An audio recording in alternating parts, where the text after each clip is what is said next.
السلام علیکم ملګرو، تاسو ګورئ پښتو انفو یوټیوب چینل. ملګرو، په 2000 کې په 11 ستمبر باندې ټولې دنیا ولیدل چې د امریکې په ښار په نیویارک کې د دنیا ټول نه غټ بلډینګ چې کوم وته ورلډ ټریډ سنټر به ویلو، هغې باندې د جزونو حمله وشوه. په دې باندې ټوټل 4 دهشتګرد حملې شوې وې چې په دې کې په زرګونو امریکایان چې کم دی مړه شوي وو او په زرګونو خلک په دې کې زخمیان شوي وو. او د دې چې څومره نقصان شوی نو د هغې چې کم دی 10 بلین ډالر موازنه امریکایانو کړې وه. د دې حملې د تحقیقاتو نه بعد دوی وویل چې امریکن ایرلاین او یو اس ایرلاین چې کم دی 2 جهازونه د القاعده نامي دهشتګرد تنظیم چې کم دی 19 کسانو چې کم دی دا هایجیک کړي او په ورلډ ټریډ سنټر سره چې کم دی دا جنګولي وو.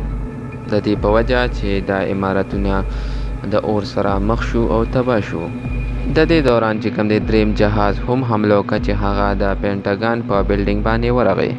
پینټاګان د امریکې دفاعي محکمه ده او د هغې هډ آفیس باندې دا جذورلو، جبکې د یونایټډ ایرلاین څلورم جهاز چې هغه هم حملې لاره روانو، هغه چې کوم دی د ځای ته رسېدو نه مخکې په خپله کرش شو، تباه شو، چې په هغه کې 343 مسافر چې کوم په موقع باندې مړه شو.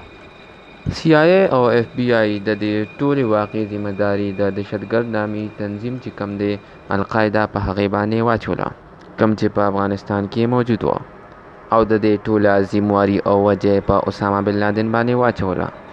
ملګرو، دا خو هغه ټوله ډرامه وه کم چې امریکې د مختلف میډیا او د نورو چالاکیانو په بدولت ټولې دنیا ته وښوده. خو حقیقت څه دی نن به موږ د هغې باره کې خبرې کوو.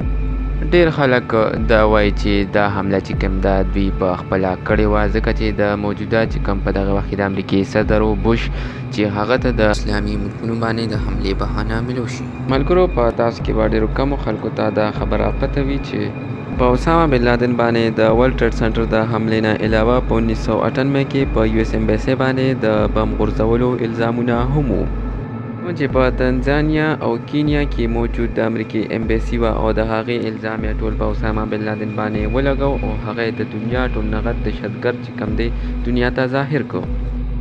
خو عجیبه خبره دا هم ده چې کله دوی یعنی امریکې چې کم دی د دنیا ټول کې غټو دهشتګردو لیست کله اپډیټ کولو، نو په هغه کې د اسامه بن لادن باندې چې کم دی د امریکې د ورلډ ټریډ سنټر د الزام هیڅ ثبوت یا ذکر نه و. په دې باندې د امریکې خلکو چې کم دی د FBI نه تپوس وکړو چې دا ولې، نو هغې ورته وویل چې موږ ته پخپله هم دا پته نه لګي او نو ثبوتونه موږ سره شته چې د دې حملې چې کم دی شاته د اسامه بن لادن لاس و. دا ټول معلومات د FBI په خپل ویب سایټ باندې موجود دي چې تاسو هلته یې کتلی شئ.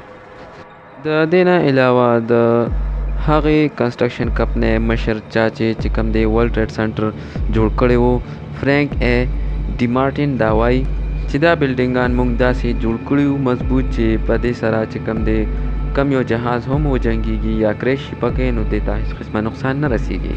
او د به ډېر مضبوط سټیل نه جوړ کړی و چې هغه سټیل ویلي کولو دپاره دې له چې کم دی 2500 فارنهایټ درجه حرارت ضرورت وي. که چېرې موږ په ویډیوګانو کې وګورو په کم کې چې په ورلډ ټریډ سنټر په بلډینګونو باندې اور لګېدلی و، نو په هغې باندې دا اور ډېر زیات کم او معمولي دی. خو بیا هم دی دا ټول بلډینګ څنګه راوغورځولو او دا چې کم دی دا سټیل یې څنګه ویلي کړل، دا یو عجیبه سوال دی. او یو بل عجیبه خبره دی کې دا هم ده چې دې کې یو بلډینګ داسې هم و چې سره هېڅ یو جهاز نه و جنګېدلی، هغه پخپله چې کم دی راوغورځېده، حالانکې هغه هم ټول د سټیل نه جوړ و.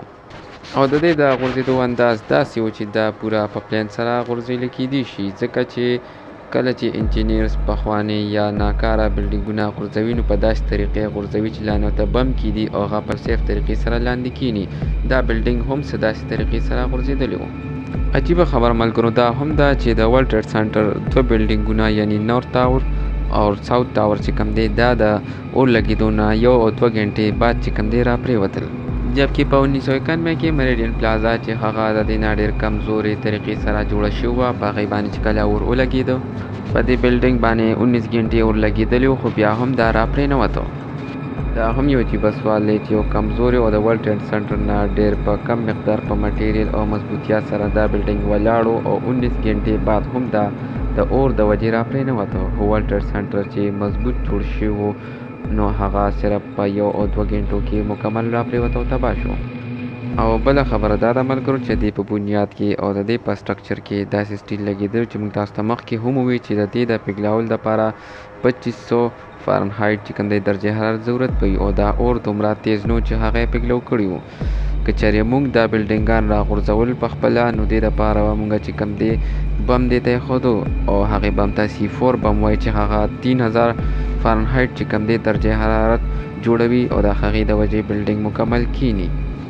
لهذا د دې نه دا معلومیږي چې هر یو سټیل بلډینګ چې څوک غورځوي نو هغه په اور باندې چرې هم نه راغورځېږي.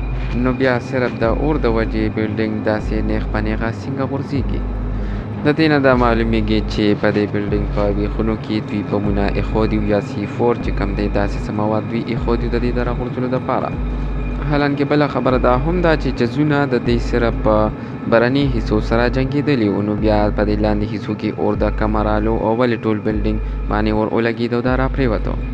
ملګرو دا ټولې خبرې یو ګیپ دی چې دا دوی په خپله کوي او د دې تنظیم چې کوم دی نوم ایلومیناتي دی چې دا یو شیطاني تنظیم دی او موږ تاسو ته مخکې هم په خپل ویډیوګانو کې د دوی ویلي وو چې دوی هر څه په خپله کوي د اسلام بدنامولو دپاره او خپل چې کوم دی د دې کم پلانینګونه دي هغه حاصلولو دپاره چې په خلکو کې دا دین او اسلام چې کوم دی بدنام کړي او د دې یو غلطه چهره خلکو ته وښوایي چې د دې په وجه په اسلامي مملکتونو کې جنګونه مسلط کړل او اسلام یې په ټولې دنیا کې چې کوم دی بدنام کړو.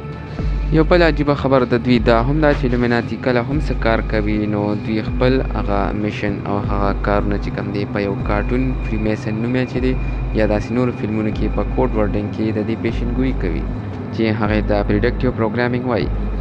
لهذا د دې ورلډ ټریډ سنټر د حملې نه مخکې هم په مختلف کارټونانو او په فلمونو کې د دې پیشنګویي کړې وه چې موږ ښکاره لیدی شو ده.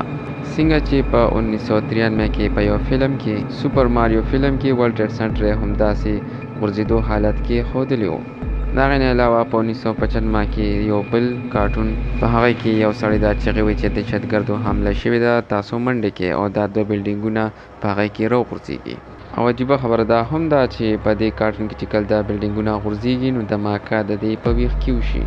دې نه علاوه یو بل فلم په 1999 کې چې فایټ کلب نوم یې مو په هغې کې هم په ښکاره طریقې سره ډېر صفایۍ سره یو 2 بلډینګونه غورځېږي او چې هغه مونږ ښکاره لیدی شو. دې نه علاوه په 1994 کې چې کوم دی په فینټاسټک 4 کارټون کې هم مونږ دا سین چې کوم دی ښه ښکاره لیدی شو. دې نه علاوه په 1996 کې لانګ کیس مووي کې چې هم مونږ غور وکړو د CIA یو ایجنټ دا وایي چې مونږ په ورلډ ټریډ سنټر باندې بم ورغورځوو د دې الزام به مونږ په مسلمانانو باندې ولګوو. World Trade Center bombing, remember? During the trial, one of the bombers claimed the CIA had...